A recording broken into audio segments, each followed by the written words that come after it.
স্বপ্নাদেশে বন্ধ হয় পাঁঠা বলে, প্রতিমার মুখের রং কালো, গায়ের রং বাদামি।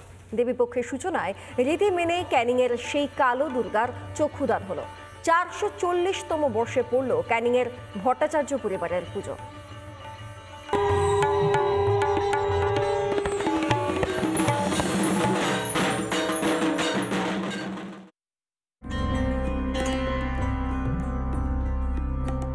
আজ পিতৃপক্ষের অবসান, দেবী পক্ষের সূচনা।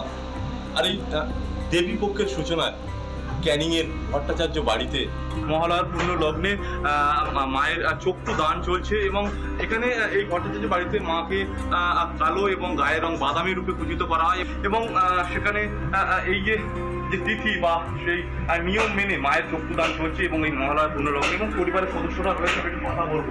এই যে মহালয়ার দিন মায়ের চক্ষুদান বা এই যে পূজার যে বিশেষত্ব কি একটু যদি বলেন।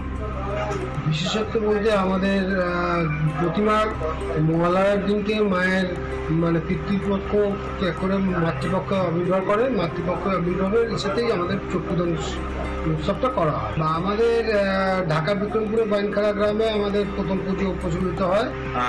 যিনি শিল্পী রয়েছেন তিনি কিন্তু এই যে মায়ের তিনি কিন্তু রং যে গায়ের রং সেই রং করছেন এবং যে চক্ষুদান সেই চক্ষুদান কিন্তু এই মহালয়ার পূর্ণ লগ্নে কিন্তু শুরু হলো। বাড়িতে মায়ের প্রতিমা যে আপনি রং প্রতি বছরই করেন এভাবে?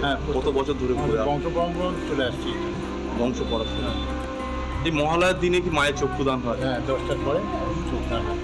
এইভাবেই রং হয়, এইভাবেই সব কিছু। মুখের রং কালো হয়, গায়ের রং লাল বাদামি টাইপের হয়, আর সবই একই রকমভাবে চলে আসছে।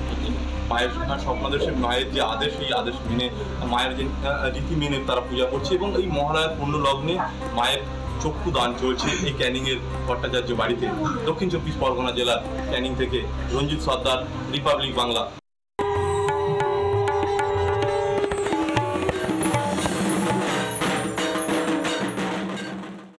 নানা ধরনের কন্টেন্ট দেখার জন্য লাইক করুন, শেয়ার করুন আমাদের ফেসবুক পেজ, সাবস্ক্রাইব করুন আমাদের ইউটিউব চ্যানেল।